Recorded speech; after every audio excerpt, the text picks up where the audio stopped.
Hello बच्चों, मैं मनीष एक बार फिर से आप सबका स्वागत करता हूं सीएलसी के इस ऑनलाइन टीचिंग प्लेटफॉर्म पे। तो चलो स्टार्ट करें। आज हम लोग सरल आवर्त गति यानी एसएचएम के बारे में और आगे कंटिन्यू करेंगे जहां तक पढ़ा था। इससे पहले एक इक्वेशन हम लोगों ने डिराइव किया था डिस्प्लेसमेंट के लिए। अगर आपको ध्यान हो बच्चों, एक्स का इक्वेशन कुछ ऐसा था, A sine omega T plus five. यहां पर एक्स क्या है? विस्थापन है, और x के अधिकतम मान को हम लोग क्या बोलते हैं? आयाम। ठीक है, x विस्थापन है और x का अधिकतम मान आयाम कहलाएगा।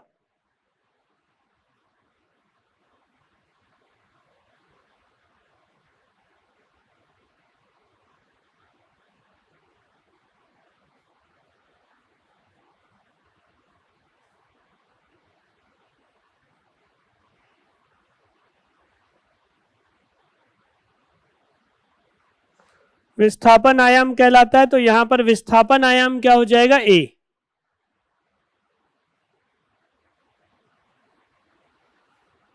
मतलब एक्चुअली जो एम्पलीट्यूड होता है हम लोग उसको विस्थापन ही बोलते हैं। ये a एम्पलीट्यूड है, तो x का अधिकतम मान होगा, फिर इसको डिफरेंशिएट करेंगे v मिलेगा, इसको एक बार फिर से डिफरेंशिएट यानी अवकलन करेंगे तो त्वरण मिलेगा। एक बार देखो, ध्यान देना बच्चों, x हमें मिल चुका है। हम लोग v के लिए क्या लिख सकते हैं? dx बाई dt, ये वेग होगा। एक समीकरण हमें पहले से पता है, देखो v is equals to omega square root of a square minus x square. ये फॉर्मूला हम लोग पढ़ चुके हैं। माइनस ओमेगा स्क्वायर एक्स ये भी आ चुका है। Omega is equals to square root of k by m, या k equals to m omega square, ये सब और ये इतना फॉर्मूला हम लोग पिछले लेक्चर में कवर कर चुके हैं। अब आगे बढ़ते हैं। v हमें ज्ञात करना है बच्चों, इसको डिफरेंशिएट करेंगे। देखो ये क्या है? a sine omega T plus five. a का मान नियत रहेगा, a बदल नहीं रहा है, तो आप a को अलग कर दो। Sign omega T plus five को डिफरेंशिएट करेंगे यानी इसका अवकलन करेंगे समय के सापेक्ष में। ठीक है, देखो यहां पर हम लोग एक कॉन्सेप्ट यूज करते हैं चेन रूल का। Sign omega T plus five है, यहां पर t वेरिएबल है, फाइव भी कांस्टेंट है। ठीक है, तो पहले इसको ओमेगा टी प्लस फाइव के सापेक्ष में डिफरेंशिएट करना है, फिर ओमेगा टी प्लस फाइव को समय के सापेक्ष में फिर से एक बार इसका अवकलन करते हैं, और ये कहलाता है चेन रूल। साइन का डिफरेंशिएशन क्या हो जाएगा? कॉस। ये समझ में आ रहा है? साइन जेड मान लो ना इसको, तो साइन जेड का जेड के रेस्पेक्ट में जो डिफरेंशिएशन होता है कॉस जेड होता है, वही तो लिखा है। ठीक है, अब इसको डिफरेंशिएट करेंगे, क्या आएगा? Omega D T by D T, और फाइव कांस्टेंट है, कांस्टेंट का डिफरेंशिएशन 0। ठीक है बच्चों, यहां D T by D T भी 1 बन जाएगा ना। क्या हो जाएगा? A omega cos omega T plus five, ये हो जाएगा v का मान। अब इस टर्म को हम लोग v नॉट कह सकते हैं। ठीक है, मैक्सिमम वेलोसिटी। एक बार फिर से इसको डिफरेंशिएट करते हैं तो हमें क्या मिल जाएगा? त्वरण मिल जाएगा।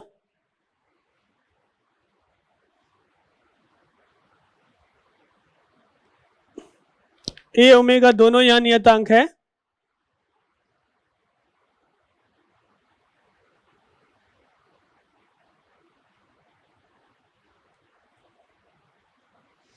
फिर से इसी के जैसा हमें चेन रूल यूज करना पड़ेगा। तो इधर का मिटाते हैं और आगे कंटिन्यू करते हैं।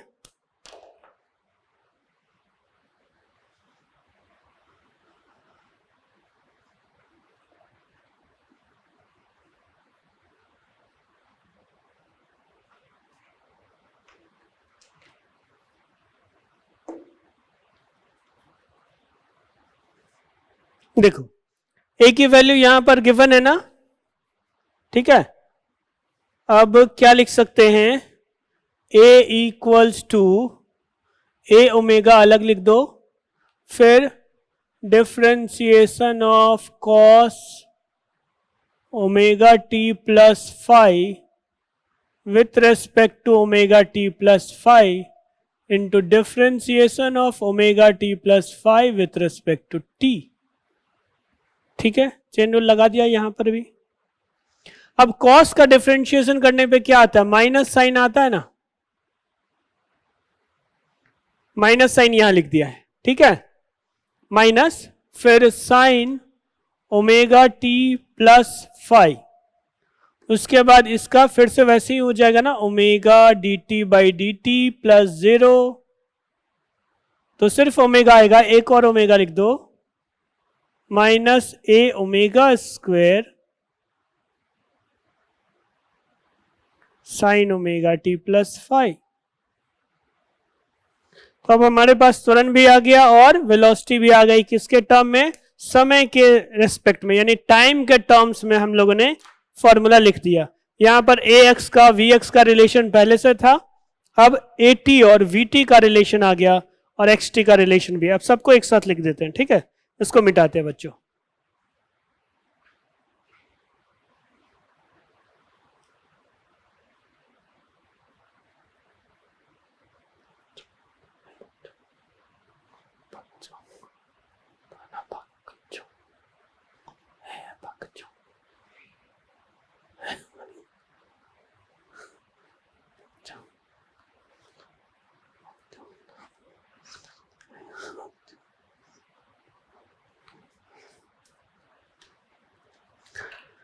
देखो बच्चों, x के बारे में हमने क्या फॉर्मूला डिराइव किया था, x equals to a sine omega T plus five, v equals to A omega cos omega T plus five, a equals to minus A omega square sine omega T plus five.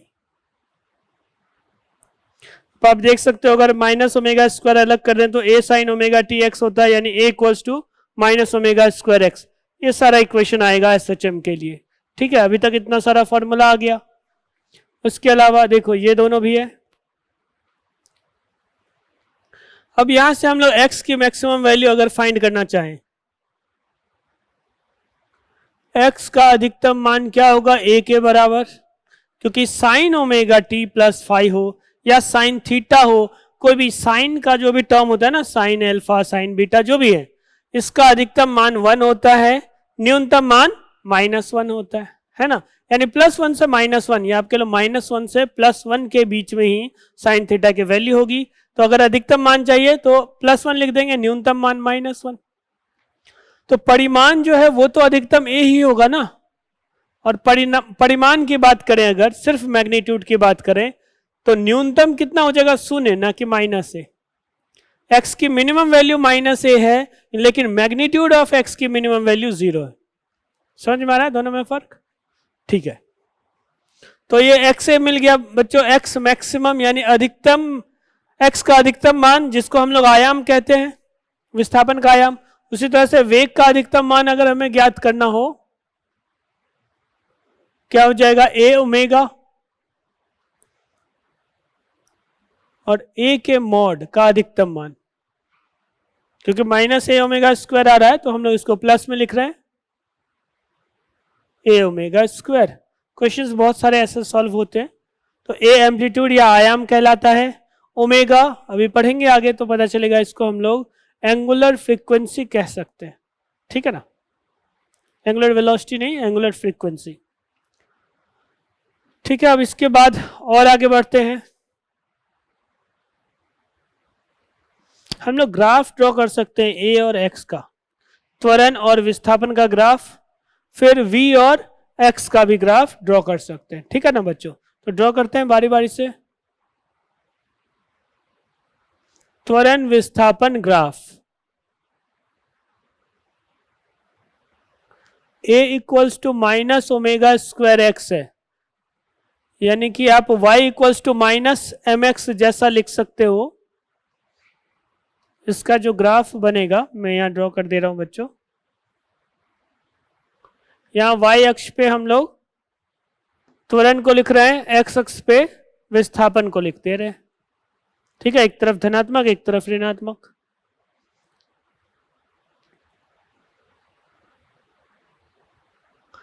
ए का अधिकतम मान कितना हुआ, ए omega square, और न्यूनतम मान minus ए omega square. तो हम लोग ऐसे एक ग्राफ ड्रॉ करते हैं। ये डॉटेड लाइन सिर्फ रेफरेंस के लिए है, कहां से कहां तक होगा ग्राफ, सिर्फ उसके लिए, ठीक है ना।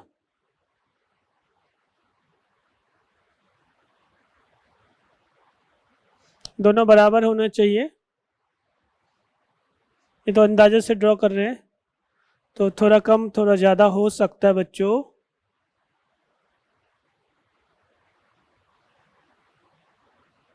स्क्वायर नहीं है, रेक्टेंगल है।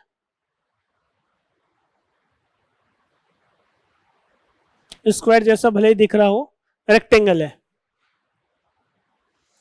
यहां पर माइनस है, यहां पर प्लस है, यहां पर प्लस ए ओमेगा स्क्वायर, ये पॉइंट, यहां पर माइनस ए ओमेगा स्क्वायर।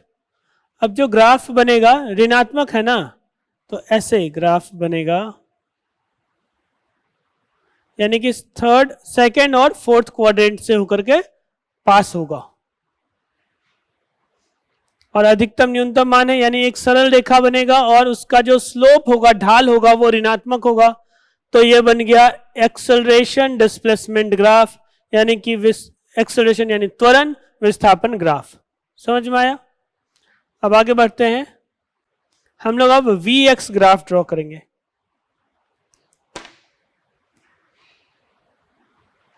ये एक सरल रेखा है, ध्यान रखना।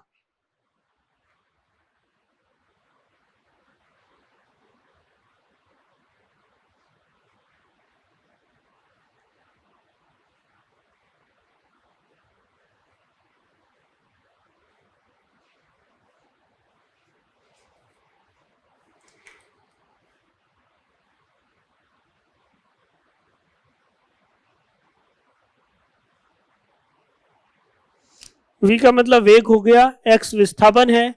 देखो बच्चों, अगर हम लोग x का मान धनात्मक रखें या ऋणात्मक रखें, v धनात्मक ही आएगा, ठीक है ना। तो वेग नहीं, हम लोग इसको स्पीड कह देते हैं, चाल।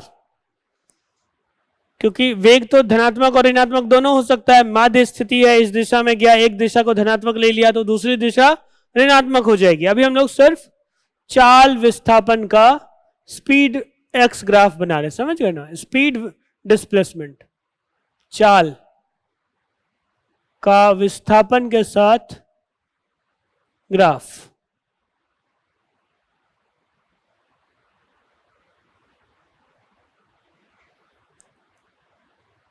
देखो बच्चों, v बाय ओमेगा का स्क्वायर, ये a square minus x square लिखा जा सकता है ना।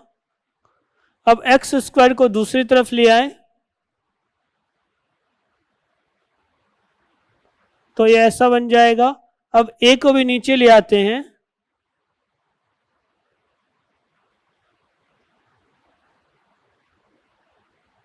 यहां 1 हो जाएगा।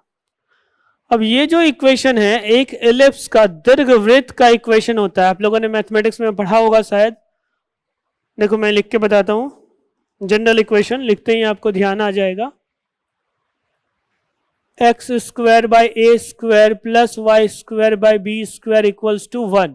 इसका ग्राफ ऐसा बनेगा अगर ए ग्रेटर हुआ, ऐसा बनेगा अगर बी ग्रेटर हुआ तो, ठीक है ना।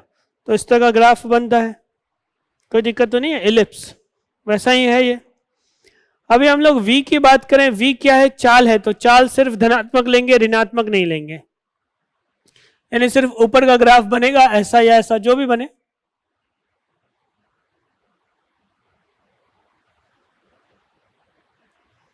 यहां पर v और इस तरफ x, ऐसा मान लेते हैं, ठीक है। अब देखो बच्चों, v का अधिकतम मान क्या हो सकता है, a ओमेगा ही हो सकता है ना, जब x की वैल्यू 0 हो।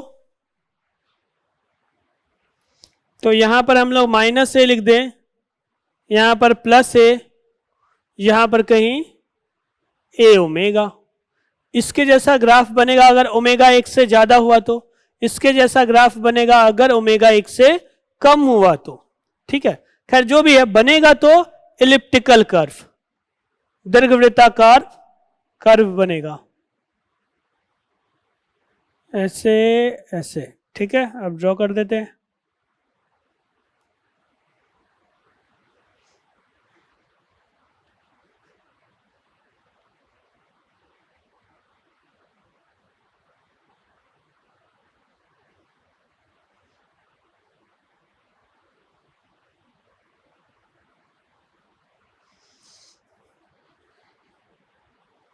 नीचे भी बनता तो ये इलिप्स बनता है, यानी इलिप्स का पार्ट है ये आपको समझना है। ठीक है ना, तो दीर्घवृत्त,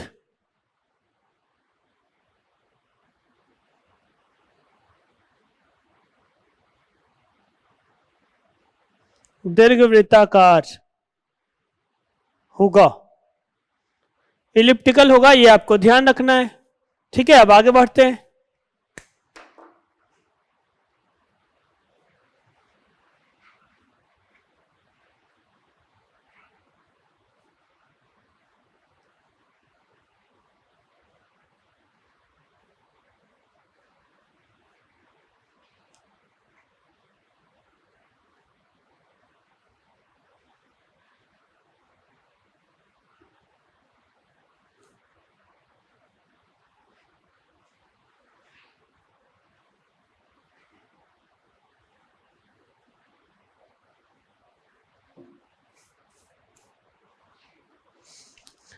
देखो बच्चों ध्यान देना, x का जो मान है ना वो अलग अलग अगर हम लोग लिख सकते हैं थीटा के डिफरेंट मान के लिए, या फाई जो हमने लिखा था उसके अलग अलग मान के लिए x अलग अलग फॉर्म में हो सकता है।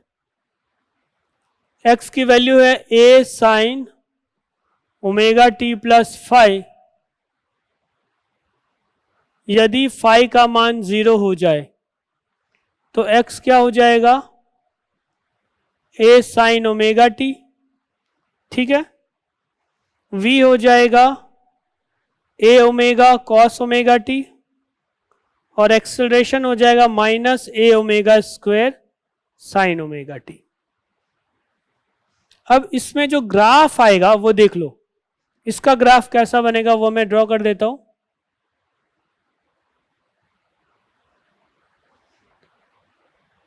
यहां पर x, यहां पर ओमेगा टी, ओमेगा टी के बदले आप t भी लिख सकते हो। ठीक है, t के साथ भी ग्राफ वैसा ही बनेगा।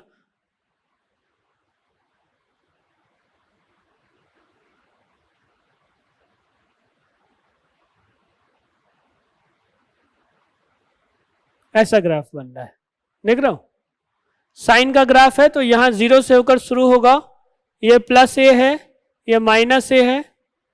ओमेगा टी की वैल्यू यहां पर पाई, यहां पर 2 पाई, बीच में पाई बाई 2, फिर यहां 3 पाई बाई 2, यहां माइनस पाई, यहां माइनस 2 पाई, ऐसा ग्राफ बनता है। ठीक है ना, ट्रिग्नोमेट्री में ऐसा पढ़ते हैं, त्रिकोणमिति में अगर साइन का ग्राफ है तो ऐसा बनेगा। अब हम लोग इसकी बात करते हैं, इसको थोड़ा और नीचे लिखते हैं ताकि जगह बने, सब ग्राफ एक साथ समझ पाओ आप। v की बात करें, v क्या है, a omega cos omega T. Cos का ग्राफ थोड़ा सा चेंज बनेगा, देखो यहां v, यहां पर ओमेगा टी, यहां से शुरू होगा,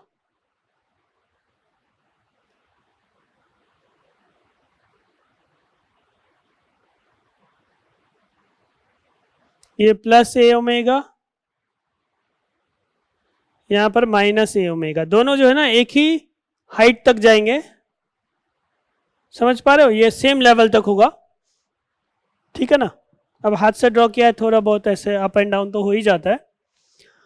तो यहाँ 0, ये 90 डिग्री पर cos 90 0 होता है ना, फिर ये पाई, यहाँ 3 पाई बाई 2, फिर 2 पाई, ऐसे आएगा, minus pi by 2, minus pi, minus 3 pi by 2, अलग अलग एंगल पर ऐसा ग्राफ बन जाएगा। अब हम लोग बात करते हैं त्वरण की, त्वरण का यहां ड्रॉ कर देते हैं। ठीक है, a equals to minus A omega square sine omega T.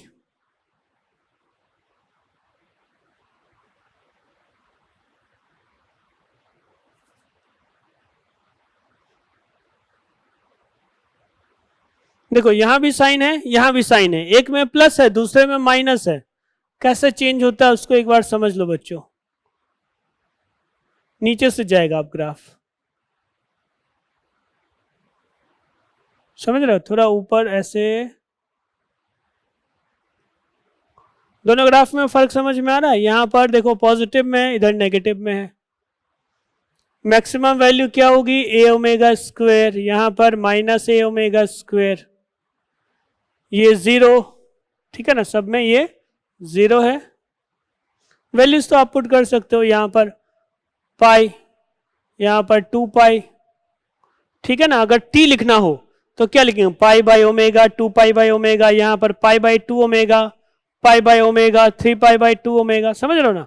थोड़ा सा फर्क है, ग्राफ शेप ऐसा ही बनेगा, वैल्यूज ये वाले वैल्यूज चेंज हो जाएगा, बस इतना ही है।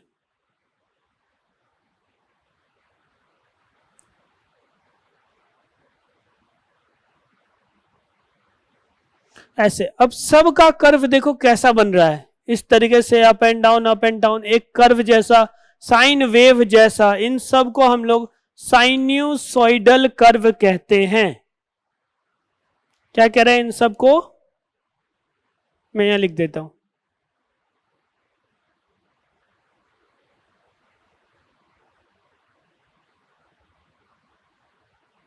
ज्यावक्रीय,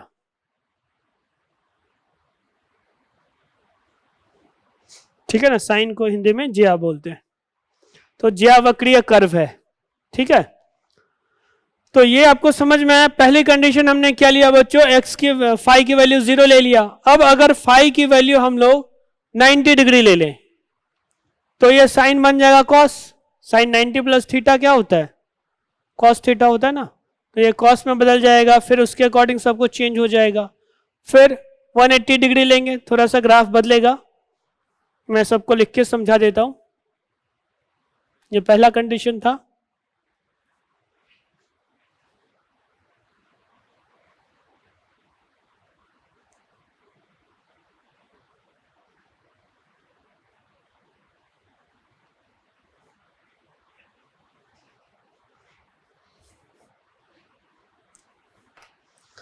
दूसरा हम लोग मान लें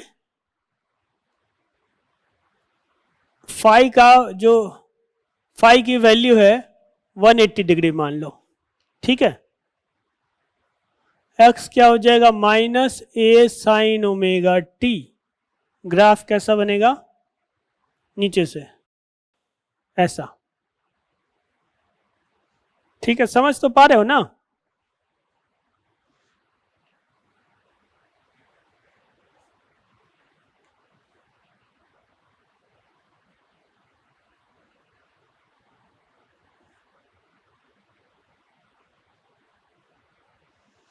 टाइम के साथ बनाओगे तब भी ऐसा ही ग्राफ बनेगा, ओमेगा टी के साथ भी ऐसा ही ग्राफ बनेगा, तो ये आपको ध्यान रखना है, बस ये एक्स की वैल्यूज बदलती है। दूसरा इसी में अगर हम लोग v लिखना चाहें तो क्या आ जाएगा, माइनस ए omega cos omega T, graph कैसा बनेगा, अब नीचे से शुरू होगा, देखो पुराने वाले ग्राफ से आप कंपेयर कर लो, आपको फर्क समझ में आ जाएगा, ठीक है ना। ये सब की ऊंचाई एक ही है, अब थोड़ा बहुत हाथ से ड्रॉ किया इसलिए किसी का कम किसी का ज्यादा, ये ध्यान रखना, लेकिन एग्जैक्टली सेम ही होना चाहिए अगर आप स्केल पे मेजर कर रहे हो। ओमेगा टी या टी के साथ भी ऐसा ही ग्राफ बन जाएगा। ये माइनस कॉस का ग्राफ है, ये माइनस साइन का ग्राफ है।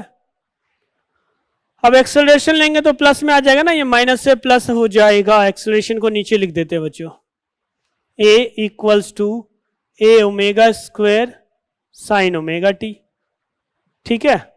तो अब इसका ग्राफ कैसा बनेगा देखो जरा, यहां पर ए, यहां पर ओमेगा टी, पॉजिटिव से शुरू होगा, ग्राफ ऐसा बन जाएगा,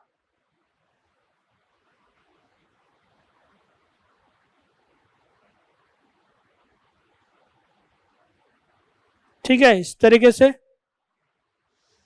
तो ये हो गया, अब आगे बढ़ेंगे। ये सब साइन्यूसॉइडल कर्व है बच्चों, अलग अलग कंडीशन है, बेसिक चीजें हैं, आप समझ सकते हो इनको।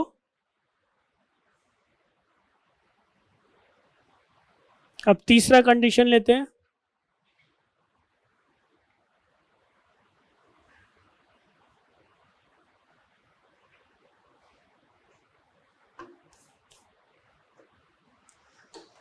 x हो गया। देखो तीसरे में हम लोग स्पेशल केस फाई को 90 डिग्री ले लें, पाई बाई 2, तो क्या होगा, x हो जाएगा a cos ओमेगा t, क्योंकि sine 90 plus theta cos theta होता है। यहां लिख देते हैं v क्या हो जाएगा, यहां v और यहां पर a, थोड़ा और पास कर दे v। अब ठीक है, इसको आप डिफ्रेंशिएट करोगे तो माइनस में आ जाएगा a omega sine omega t, और एक्सेलरेशन के लिए क्या होगा, minus a omega square cos omega t। ठीक है, कॉस का ग्राफ, इससे आपको साइन और कॉस का ग्राफ समझ में आ जाएगा, ऐसा ग्राफ बनता है। ठीक है, ये x, यहां पर t लिखो या ओमेगा t लिखो, दोनों के लिए ग्राफ ऐसा ही बनेगा। कंफ्यूज मत होना, कभी t लिखा कभी ओमेगा t लिखा, वैल्यूज बदल जाएगी ना। अब देखो यहां वैल्यू को मैं क्या लिखूंगा, पहले पाई बाई 2 लिख रहा था, अब पाई बाई 2 ओमेगा लिखेंगे। यहां पर पाई लिखा था, अब पाई बाई ओमेगा लिख देंगे। यहां पर देखो 3 पाई बाई 2 लिखा था ना, बस ऐसे ही थोड़ा सा फर्क है, ओमेगा डिवाइड कर दिया। अगर t लिखोगे तो यहाँ ओमेगा डिवाइड में आ जाएगा, ओमेगा t लिखोगे तो सिर्फ पाई रहेगा, पाई वाला टर्म ही रहेगा, ओमेगा नहीं आएगा। इतना सही फर्क है। v t, चलो नेगेटिव में आ गया माइनस, देखो ऐसे ग्राफ बनेगा, समझ पा रहे हो, यहां पर minus cos,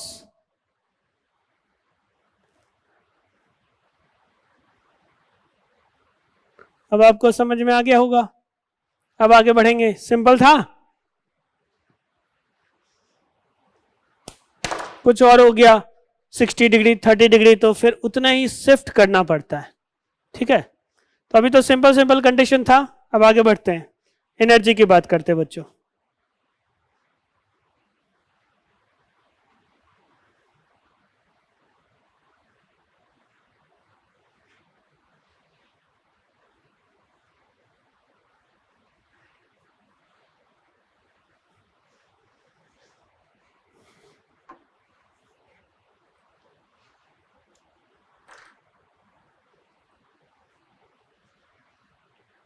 energy of SHM, सरल आवर्त गति की ऊर्जा।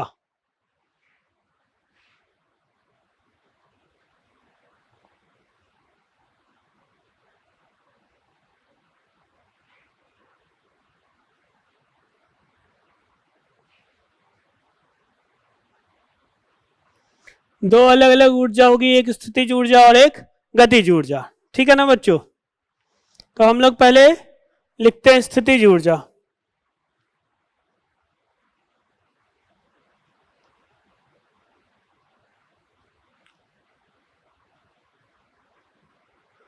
स्थितिज ऊर्जा U half k x square पढ़ाई है ना बच्चों। अगर F इक्वल्स टू माइनस के एक्स हो तो उसमें जो स्थितिज ऊर्जा होती है half k x square, work power energy में ऐसा पढ़ते हैं। ठीक है, और अगर हम लोग गतिज ऊर्जा की बात करें,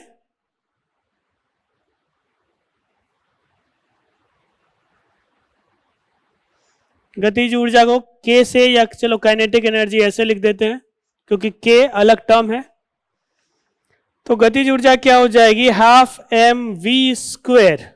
अब देखो v को हम लोग v स्क्वायर को omega square into a square minus x square लिख सकते हैं ना। फॉर्मूला होता है v square equals to omega square into a square minus x square. इसी काइनेटिक एनर्जी को हम लोग लिखते हैं half m, m omega square को के लिख सकते हैं क्या बच्चों, यहां स्क्वायर छूट गया। अब ठीक है, देखो एम ओमेगा स्क्वायर के बराबर होता है ना, याद करो हमने बताया था omega equals to square root of k by m, k equals to m omega square, वही तो लिखा है, एम ओमेगा स्क्वायर को के लिख दिया, फिर उसके बाद ए स्क्वायर माइनस एक्स स्क्वायर। एक आ गया काइनेटिक एनर्जी, दूसरा आ गया पोटेंशियल एनर्जी। अब हम लोग लिखेंगे कुल यांत्रिक ऊर्जा, टोटल मैकेनिकल एनर्जी।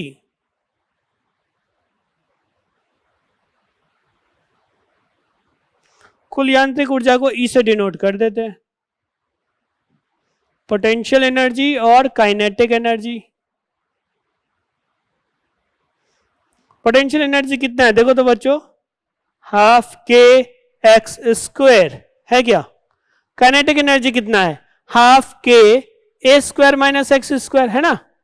ब्रैकेट तोड़ के लिखते हैं, यानी ऐसे लिखते हैं half k a square minus half k x square.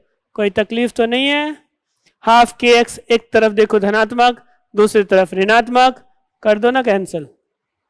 मजा आया, ठीक है। अब देखो टोटल एनर्जी क्या हो जाएगा, half k a square, formula है याद रख लेना। समझ में आया बच्चों। आप इसको ऐसे भी लिख सकते हो, हाफ एम ओमेगा स्क्वायर ए स्क्वायर, ठीक है। एम ओमेगा स्क्वायर ए स्क्वायर। यहां एक्स की मैक्सिमम वैल्यू पुट करेंगे, क्या होगा ए, तो एक्स की मैक्सिमम वैल्यू के बराबर हो जाएगा ये। फिर यहां पर काइनेटिक एनर्जी मैक्सिमम चाहिए तो एक्स मिनिमम होगा 0, फिर से वही हो जाएगा क्या अगर आप एक्स 0 पुट करोगे। तो इसको हम लोग ऐसे भी लिख सकते हैं, कैसे लिखें, इधर इधर लिखते हैं ना मिटा करके। चलो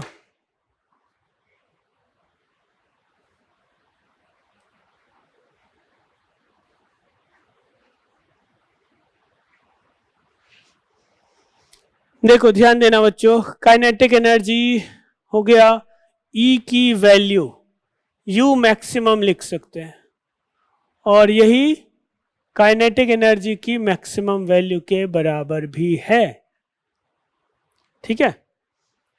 इसका मतलब यह हुआ कि जिस वक्त काइनेटिक एनर्जी 0 होगा उस वक्त पोटेंशियल एनर्जी अधिकतम हो जाएगा, और ये टोटल एनर्जी के बराबर यानी टोटल मैकेनिकल एनर्जी के बराबर होगा। और जिस वक्त पोटेंशियल एनर्जी 0 हो जाए या मिनिमम हो जाए उस वक्त काइनेटिक एनर्जी अधिकतम हो जाएगा। अब यहां पर आपको एक चीज ध्यान रखना है बच्चों कि पोटेंशियल एनर्जी जो है ना ये 0 होगा या नहीं होगा ये केस डिपेंडेंट होता है। अभी हमने फॉर्मूला पढ़ा हाफ के एक्स स्क्वायर, यानी माध्य स्थिति पर पोटेंशियल एनर्जी स्थितिज ऊर्जा शून्य है। एक्स की वैल्यू 0 पुट करने पर क्या आ जाएगा, शून्य आ जाएगा। समझ में आ रहा ना। लेकिन एक सिंपल सा उदाहरण लेते हैं, सिंपल पेंडुलम का।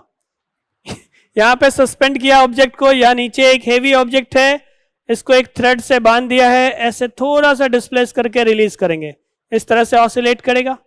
इसका जो लोएस्ट पॉइंट होगा उस लोएस्ट पॉइंट पर स्थितिज ऊर्जा मिनिमम होगी। जैसे जैसे इसको ऊपर ले जाएंगे तो स्थितिज ऊर्जा बढ़ेगी ना बच्चों, समझ पा रहे हो। तो निम्नतम बिंदु पर ही स्थितिज ऊर्जा न्यूनतम होगी। अगर उस निम्नतम बिंदु पर जो स्थितिज ऊर्जा है अगर हम लोग उसको शून्य मान लें तो अगर उसको शून्य मान लें तब जो कुल यांत्रिक ऊर्जा होगी वो गतिज ऊर्जा के बराबर हो जाएगी। लेकिन जीरो रेफरेंस लेवल तो हम लोग जनरली ग्राउंड पे मानते हैं ना। ग्रेविटेशनल पोटेंशियल एनर्जी के लिए गुरुत्वीय स्थितिज ऊर्जा हम लोग धरातल पर आमतौर पे 0 मान लेते हैं mgh के लिए, ठीक है ना। वैसे ग्रेविटेशन में क्या पढ़ते हैं, अनंत पे मानते हैं स्थितिज ऊर्जा को शून्य। तो ये तो रेफरेंस पॉइंट हम लोग कहीं मान सकते हैं ना स्थितिज ऊर्जा के लिए। तो अब अगर मान लो कि धरातल पे बिल्कुल नीचे हमने क्या किया है, 0 रेफरेंस लेवल माना है, तब फिर से आओ वापस इस सिंपल पेंडुलम जब न्यूनतम बिंदु पर होगा तब भी यहां पर स्थितिज ऊर्जा शून्य नहीं होगी। तो जब स्थितिज ऊर्जा शून्य नहीं है तो जिस वक्त काइनेटिक एनर्जी अधिकतम होगा उस वक्त भी कुछ ना कुछ स्थितिज ऊर्जा होगी जो न्यूनतम होगी। समझ में आ रहा है ना बच्चों।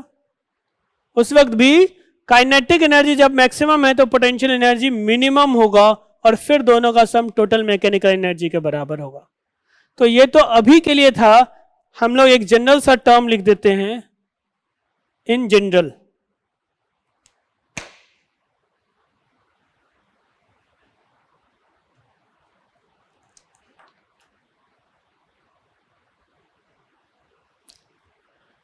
सामान्यतया E किसके बराबर होगा? काइनेटिक एनर्जी और पोटेंशियल एनर्जी के योगफल के बराबर होता है। तो हम लोग लिखेंगे E यहां पर टोटल एनर्जी है, यहां पर काइनेटिक एनर्जी लिख देते हैं। जब काइनेटिक एनर्जी का मान न्यूनतम होगा, यह शून्य हो सकता है, तब पोटेंशियल एनर्जी मैक्सिमम होगा और दोनों का सम E के बराबर होगा। या फिर E को हम लोग क्या लिख सकते हैं? U minimum plus maximum value of kinetic energy, गतिज ऊर्जा का अधिकतम मान। और ध्यान देना, ये हमेशा जीरो हो कोई जरूरी नहीं है, ये तो जीरो हो सकता है ना न्यूनतम मान। ठीक है, तो हम लोग ऐसा कह सकते हैं कि टोटल एनर्जी यू मैक्स के बराबर है, लेकिन ये कहना कि total energy, total mechanical energy maximum kinetic energy के बराबर होगा, हमेशा सही नहीं है। ये चीज आपको समझ में आ रहा ना? ठीक है, तो अब आगे बढ़ेंगे, इसको मिटाएंगे, फिर से हम लोग एनर्जी को लिखेंगे अब टाइम के टर्म्स में। अभी एक्स के टर्म में लिखा था ना, विस्थापन के टर्म में, एक्स के टर्म में। अभी एक्स को ए साइन ओमेगा टी लिख करके फिर से वापस यही डेराइव करते हैं। ठीक है, रुक जाओ।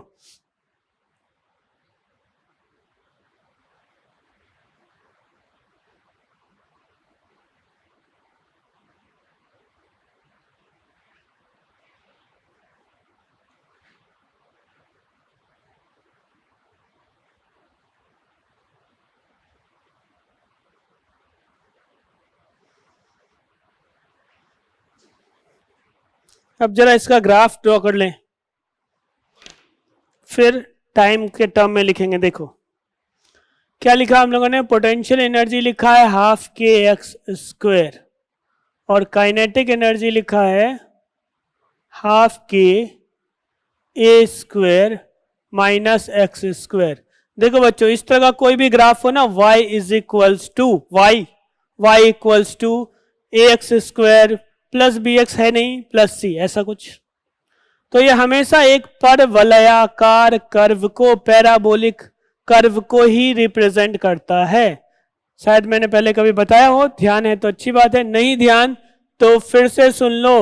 y is equals to A x square plus B X plus C लिखा है, इसका ग्राफ ऐसा बनेगा अगर a पॉजिटिव हुआ तो। बताया मैंने, कई बार बताया, आप सबको ध्यान भी होगा, याद करो ना, ऐसा बताया था। ठीक है, और इसी का ग्राफ कहीं भी हो सकता है, ये फर्स्ट क्वाड्रेंट में, सेकंड में, थर्ड में, फोर्थ में, उससे फर्क नहीं पड़ता, कॉनकेव अपवर्ड, ये कहने का मतलब है। इस तरह का ग्राफ बनेगा ऐसे। ठीक है, और इसमें जो ग्राफ है वो नीचे की तरफ बनेगा, इधर कहीं भी बने उससे फर्क नहीं पड़ता, वो तो केस डिपेंडेंट है, ए बी और सी सब पे डिपेंड करेगा ना। लेकिन यदि ए ऋणात्मक हो गया तो फिर ये ऐसा उदास चेहरा बनेगा, इस तरह का, समझ गए?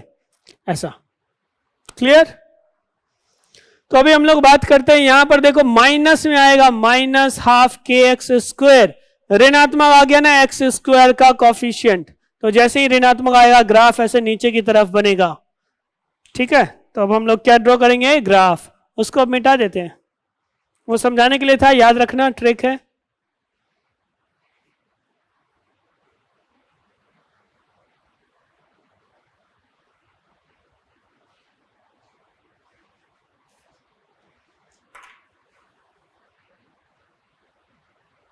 एक ही ग्राफ में सबको ड्रॉ करते हैं।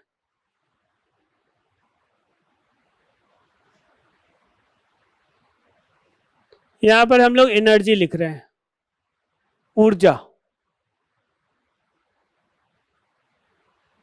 काइनेटिक एनर्जी, पोटेंशियल एनर्जी और टोटल एनर्जी सबको। यहां पर विस्थापन,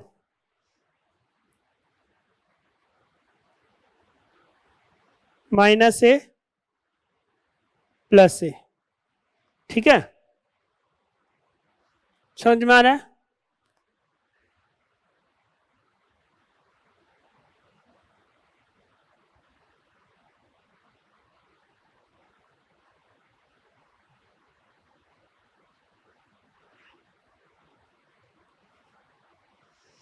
स्ट्रेट ड्रॉ कर देते हैं।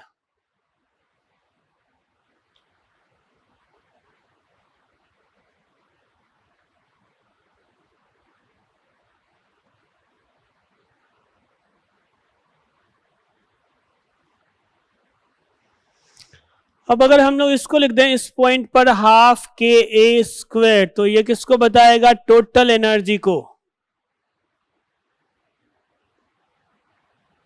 हाफ के ए स्क्वायर, ठीक है, ये टोटल एनर्जी है।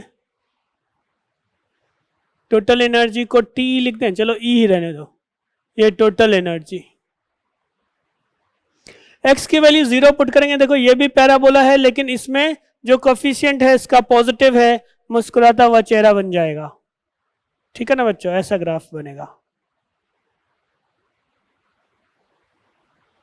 इस तरीके से।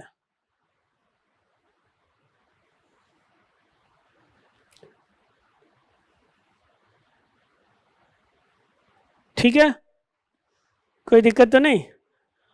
अब इसके बाद इसका कैसा बनेगा? उदास चेहरा। ध्यान दो, एक ग्राफ हमने ऐसा बनाया, दूसरा ग्राफ अभी कैसा बनाएंगे? ऐसा ऐसा। ठीक है, यहां से शुरू करो, पैराबोलिक कर्व।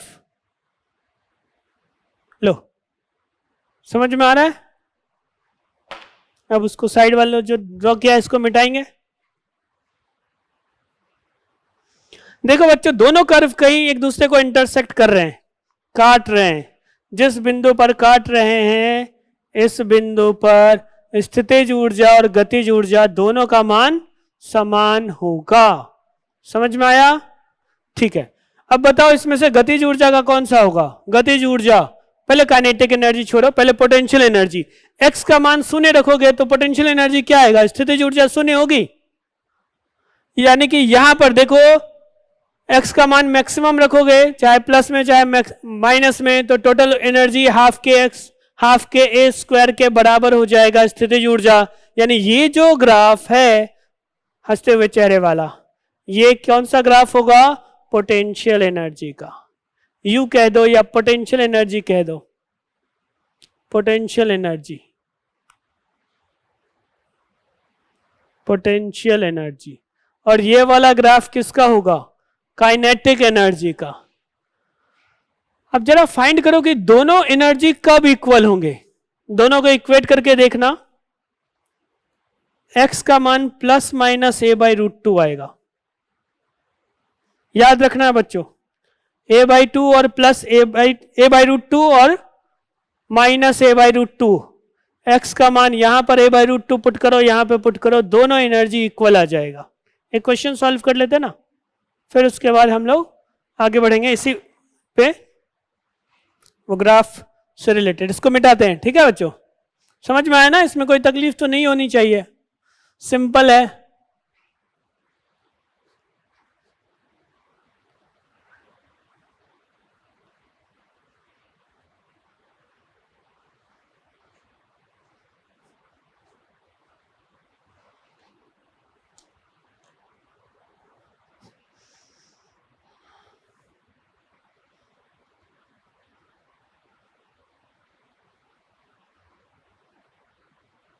यदि सरल आवर्त गति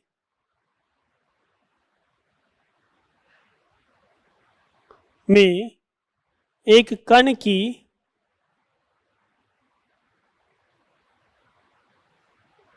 स्थितिज तथा गतिज ऊर्जा का परिमाण समान है,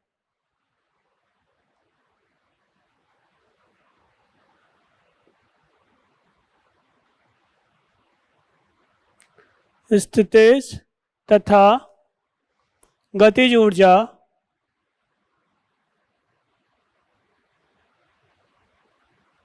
का परिमाण बोलते हैं, परिमाण मैग्नीट्यूड समान है,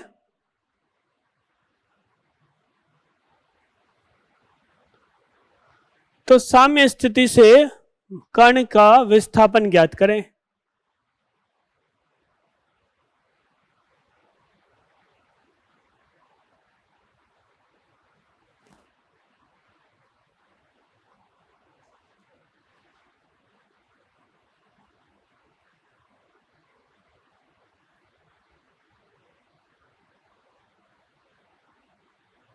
ठीक है ना? विस्थापन ज्ञात करते हैं। देखो बहुत सिंपल सा सवाल है बच्चों, क्या लिखा है?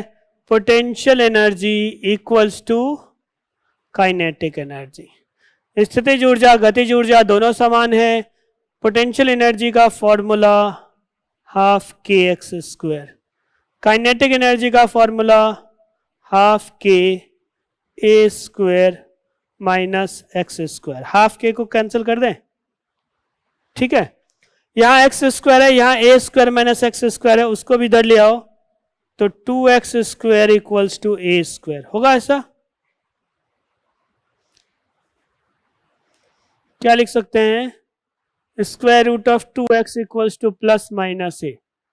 समझ में, दोनों तरफ स्क्वायर रूट कर दिया तो x की वैल्यू हो जाएगी plus minus a by root 2।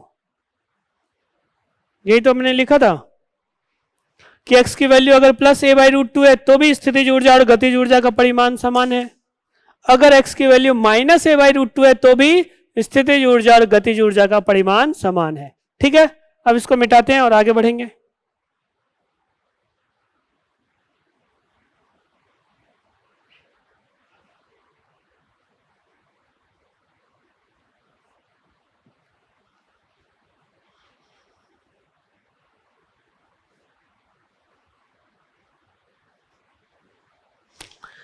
ऊर्जा की बात कर रहे हैं। देखो बच्चों, अब जनरल जो फॉर्मूला है उसके हिसाब से लिखेंगे हम लोग।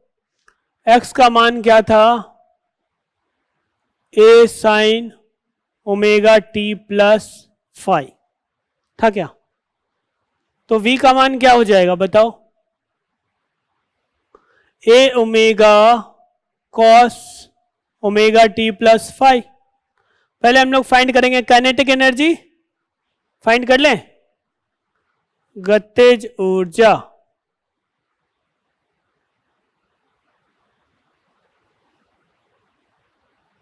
Half m v square, v के बदले ये स्क्वायर कर दो तो जरा क्या आएगा, a square x square cos square omega T plus five, a square omega square x square नहीं, a square omega square cos square omega T plus five. M omega square को के स्क्वायर लिख सकते हैं ना, तो लिख देते हैं, लिख दें half k a square cos square omega T plus five. Kinetic energy मिल गया। अब क्या फाइंड करना है, potential energy.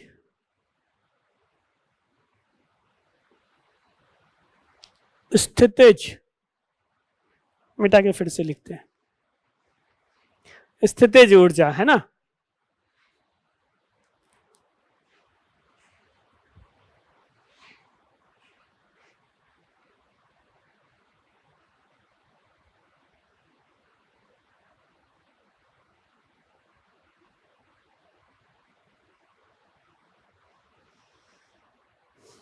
Potential energy half k x square. देखो बच्चों, एक्स की वैल्यू वहां लिखा है, यहां क्या लिखा है, a sine omega T plus five, square कर दोगे तो क्या आएगा, a square sine square omega T plus five.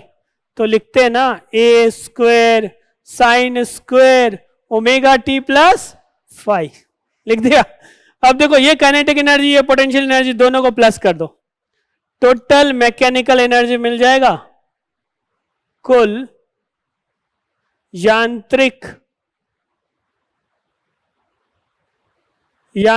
ऊर्जा।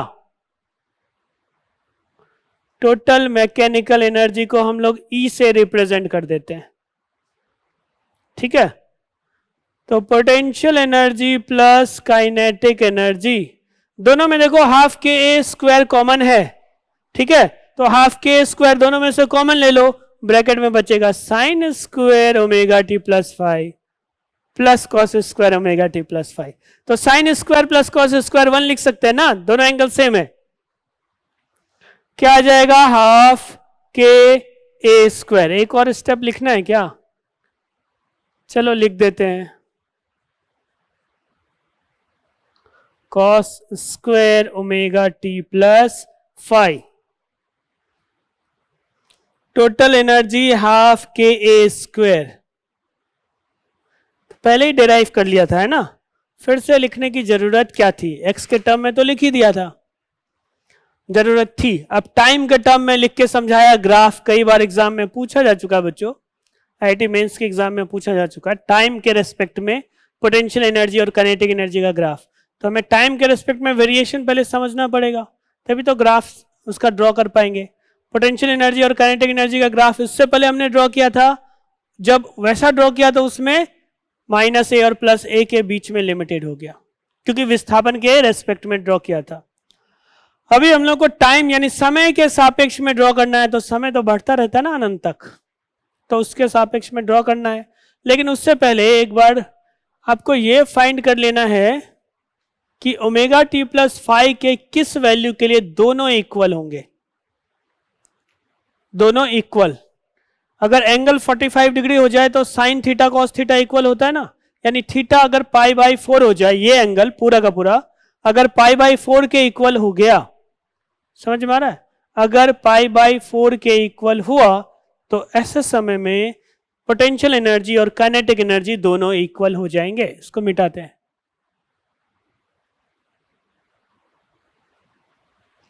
पहले प्रश्न फिर ग्राफ।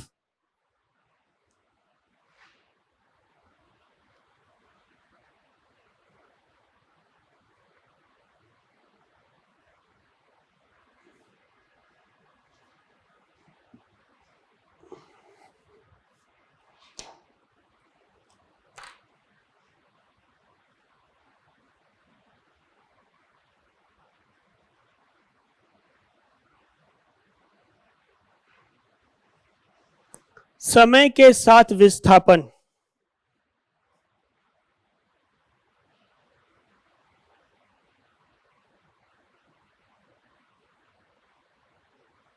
क्या है, x equals to a sine omega t, बस सिंपल कर दिया, फाई नहीं लिखा, फाई की वैल्यू 0 मान ली, तो x equals to a sine omega t है।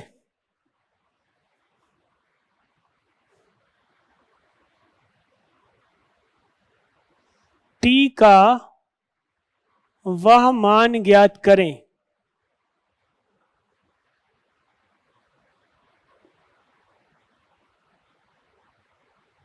जब कण की स्थितिज ऊर्जा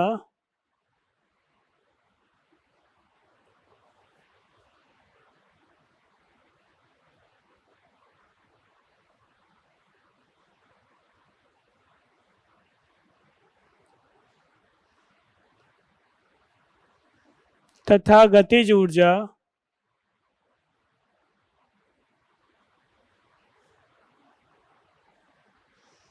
का परिमाण समान हो।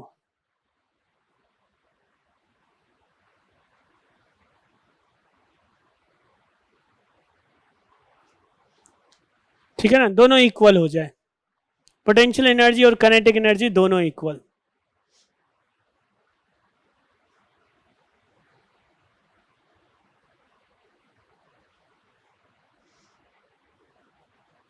देखो बच्चों क्या लिखेंगे, potential energy equals to kinetic energy.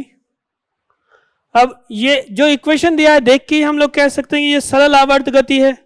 Question में कहीं लिखा नहीं है कि वस्तु सरल आवर्त गति में है, लेकिन जो इक्वेशन दिया है ये इक्वेशन हमें बताता है कि पार्टिकल एसएचएम में है। क्लियर। अब अगर एसएचएम में है तो हम लोग क्या लिख सकते हैं, हाफ के ए स्क्वायर या half k x square sine square omega t. और पोटेंशियल काइनेटिक एनर्जी क्या होता है, half m v square, m v square में वी ए ओमेगा आता है और इसका मान half k a square cos square omega t. अभी अभी मैंने बताया ना, half k a square cos square omega T plus 5 और half k a square sine square omega T plus 5, सिर्फ 5 को 0 किया और कुछ नहीं। ठीक है, हाफ के ए स्क्वायर को कैंसिल कर दो, sine square by cos square यानी 10 स्क्वायर ओमेगा टी हो गया 1। हम लोग सिर्फ पॉजिटिव ले रहे हैं, नेगेटिव नहीं ले रहे हैं, ठीक है ना। समय जो है वो सिर्फ पॉजिटिव पॉजिटिव पॉजिटिव। तो 10 ओमेगा टी को प्लस ही लिखेंगे। 10 ओमेगा टी का परिमाण जो है +1 लिखेंगे ना, +-1 नहीं। ये समझ में आया। अब ये किसके बराबर होता है? 45 डिग्री के बराबर। ध्यान दो बच्चों, एक कॉन्सेप्ट है जो आप मैथमेटिक्स में पढ़ते हो, अगर tan थीटा का मान tan अल्फा हो गया तो थीटा का मान n pi plus minus alpha. ये जनरल सॉल्यूशन लिखते हैं, जनरल सॉल्यूशन, ठीक है, मैथमेटिक्स में ऐसा पढ़ते हैं। तो अब उसके अकॉर्डिंग हम लोग लिख सकते हैं जनरल सॉल्यूशन।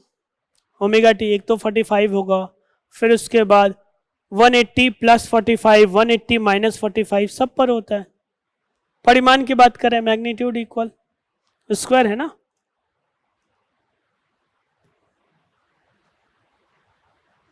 तो ओमेगा टी की वैल्यू हम लोग क्या लिख सकते हैं? देखो ये π/4 आ रहा है, इक्वल्स टू 10 π/4। तो जनरल सॉल्यूशन लिखेंगे n पाई प्लस माइनस π/4।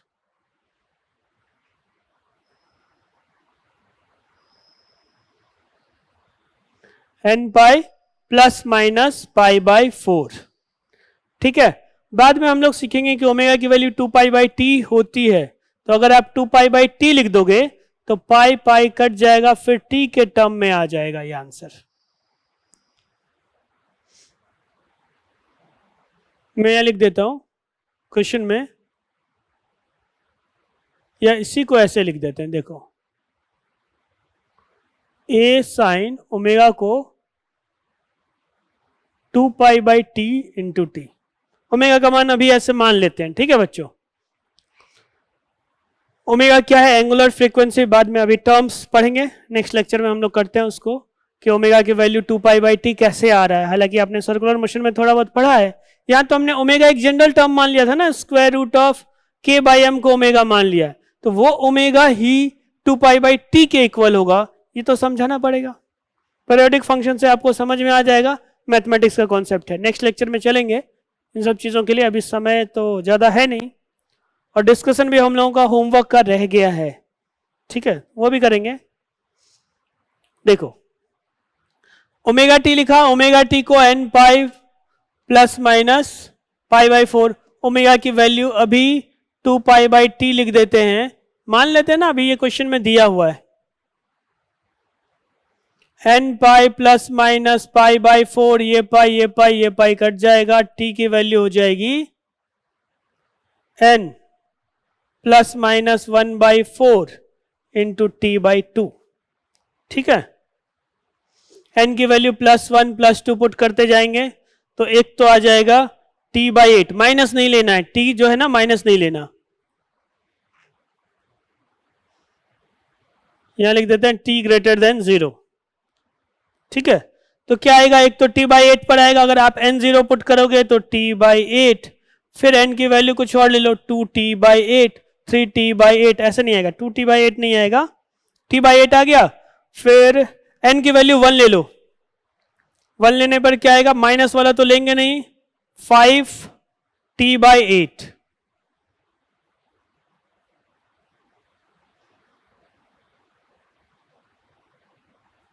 ठीक है। फिर 2 लेके देखें, 2 माइनस 1/4 यानी 4 2 जा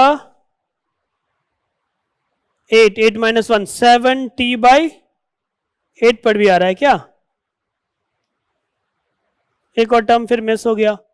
खैर इसके आगे तो आप कर लोगे ना, n को पहले 0 रखा, फिर 1 रखेंगे, तो 1 रखने पर 5 आ गया, 5/8, फिर 2 रख दो तो 2 पर 1 आ जाएगा, 4 2 जा 8, 8 माइनस 1 और 8 प्लस 1, 9t/8 ऐसे बढ़ेगा। अब ग्राफ ड्रॉ करते हैं, फिर चेक करते हैं कि ये हमने जो लिखा है लास्ट में वो सही लिखा है कि गलत लिखा है, ठीक है बच्चों। अब क्वेश्चन को मिटाएंगे, यहां तक तो समझ में आया ना, ये जनरल सॉल्यूशन है। लास्ट के स्टेप की हम लोग बात करेंगे, ग्राफ ड्रॉ करते हैं, खुद ब खुद समझ में आएगा।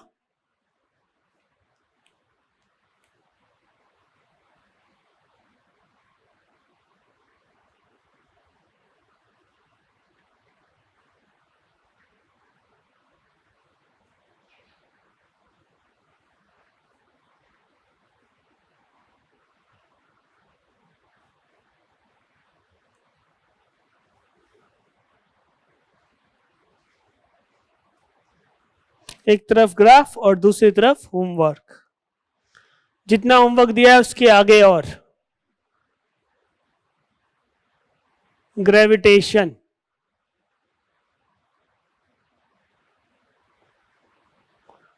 ग्रेविटेशन में स्टेज 3 पार्ट ए दे दिया, पार्ट बी दे दिया, पार्ट सी तो सिंपल ही रहता है, उसमें थ्योरेटिकल ज्यादा होते हैं। तो स्टेज 3 पार्ट 4, पार्ट 4 का मतलब पार्ट डी। पार्ट डी में एक बार देख लें कितने क्वेश्चंस हैं। स्टेज 3 पार्ट डी 49, 50, 51 तीन ही क्वेश्चन है। 49, 50, 51।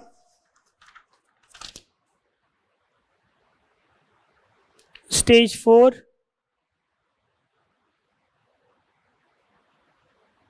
Part A. Question number 1 to 16, 1 to 10 अभी दे देते हैं ना, ज्यादा क्वेश्चन नहीं क्योंकि डिस्कस भी तो करना है। तो नेक्स्ट लेक्चर में हम लोग थोड़ा सा पढ़ेंगे, बाकी डिस्कस ही करेंगे, या पूरा डिस्कस ही कर लेते हैं। क्वेश्चन नंबर 1 to 10 हो गए, फिर उसके बाद 33 तक है, और भी है, करते हैं जितना हो पाएगा। 1 2 3 10 नहीं, और आगे बढ़ा देते हैं, 16 कर देते हैं। 16 तक था ना, सॉल्व करना जितना हो पाएगा हो पाएगा, बाकी तो फिर नेक्स्ट क्लास में हम लोग जितना डिस्कस करेंगे उसके आगे फिर करना ही पड़ेगा, एक टाइम और एक लेक्चर और लग ही जाएगा 16 तक, ठीक है। उसके बाद 17 से 33 अगले लेक्चर के लिए दे देंगे, इस तरह से जल्दी हो जाएगा, हम लोग स्टेज 5 तक भी डिस्कस कर पाए, ये ज्यादा इंपॉर्टेंट है। देखो बच्चों ध्यान देना,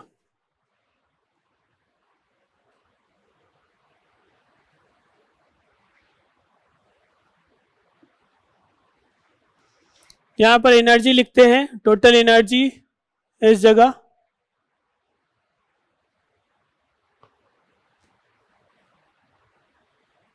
टोटल एनर्जी कितनी होगी, half k a square, x की वैल्यू लिख दे रहे हैं, ए साइन ओमेगा टी या a sine 2 pi by t into small t, ठीक है। अब हम लोग टी के, कैपिटल टी के टर्म में आंसर करेंगे। कैपिटल टी यहां आवर्त काल कहलाता है, यानी एक दोलन में, एक कंपन में लिया गया समय। टर्म्स कुछ और पढ़ेंगे ना, क्लियर हो जाएगा,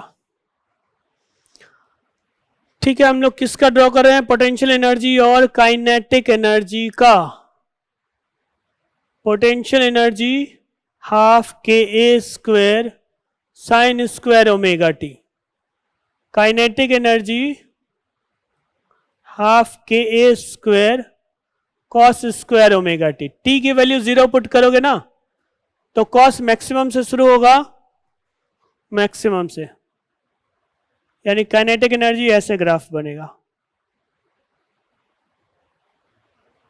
और इसका ग्राफ ऐसे बनेगा।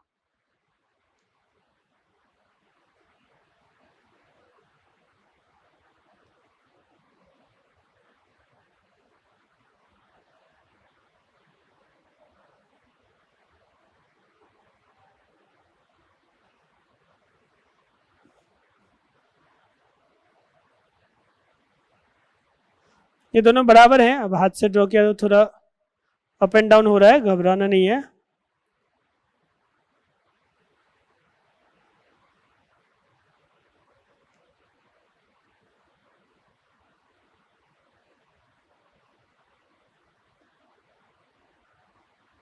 स्क्वायर है ना तो सिर्फ पॉजिटिव पॉजिटिव ही बनेगा, नेगेटिव तो आएगा नहीं।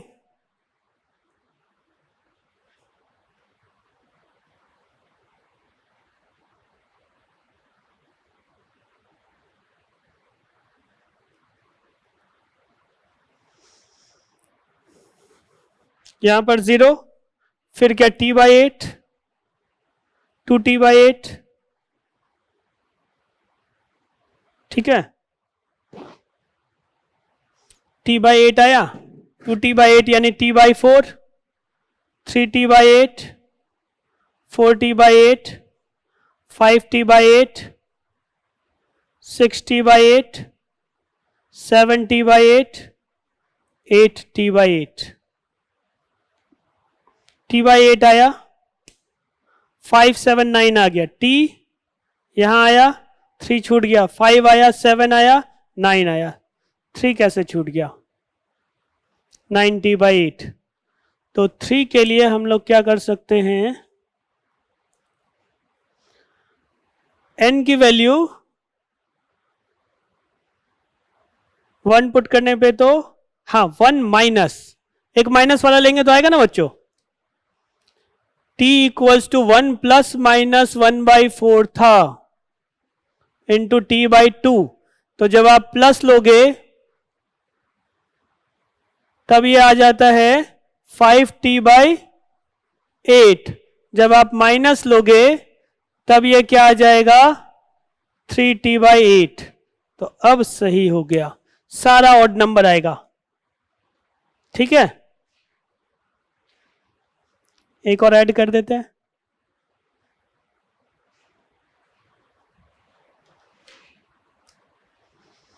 t equals to t/8, 3t/8, 5t/8, 7 9 बढ़ता रहेगा, ठीक है। अब बताओ इसमें से काइनेटिक एनर्जी कौन सा है और पोटेंशियल एनर्जी कौन सा। ये काइनेटिक एनर्जी होगा t इक्वल्स टू 0 पर मैक्सिमम, और पोटेंशियल एनर्जी ये हो जाएगा, और ये टोटल एनर्जी हो जाएगा। ध्यान देना बच्चों, अब अगर इसी में यहां पर a cos ओमेगा t होता, अगर a cos ओमेगा t होता तब यहां पर cos स्क्वायर आता, ये वाला ग्राफ काइनेटिक एनर्जी का बन जाता, ये वाला ग्राफ पोटेंशियल एनर्जी का बन जाता, जबकि टोटल एनर्जी पे कोई फर्क नहीं पड़ता। तो ये आपको ध्यान रखना है। t यहां पर आवर्तकाल है, कैसे है उन सबको हम लोग नेक्स्ट लेक्चर में पढ़ेंगे बच्चों। आज के लिए इतना ही रहने देते हैं, ये वाला होमवर्क है, कल डिस्कस करते हैं जितना हो पाएगा। इन सब चीजों का एक बार रिवीजन करना, क्योंकि सब रिलेटेड है, ठीक है ना। एसएचएम में धीरे धीरे धीरे धीरे हम लोग सारी जो चीजें हैं एक दूसरे से इंटर रिलेटेड है, तो आप जितना रिवीजन करोगे उतना ही अच्छा रहेगा आगे की चीजें समझने के लिए। तो ठीक है, आज का लेक्चर हम लोग यहीं पे एंड करते हैं। आप सब घर में रहो, सुरक्षित रहो। Thank you.